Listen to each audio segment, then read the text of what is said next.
Hi, I'm Louis, And I'm Daniel. and we're from Steel Studio, and welcome to Feedback Friday, where we answer every question you ever had about balustrades and staircases. In today's question, so many homeowners have is, how do I know if my glass balustrade is safe? And today, to answer your question, we've got Daniel. Thanks, Louis. There is no quick answer to that. The SANS codes do outline what makes a safe glass balustrade. But to give you a short and simple answer is you need to ensure that your balustrade system has been signed off by a structural engineer and you do receive your Form 3 engineer certificate.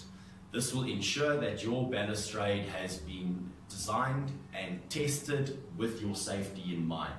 And of course, something as important as a balustrade, you've got to keep your family's safety top priority. All right, thank you so much, Daniel. I'm sure our viewers appreciated the video and the feedback that you gave them. And that's Feedback Friday for today. Check back next week where we answer more questions about balustrades and staircases. And please feel free to drop a comment below where we can answer more of your questions and assist you guys. Thank you so much.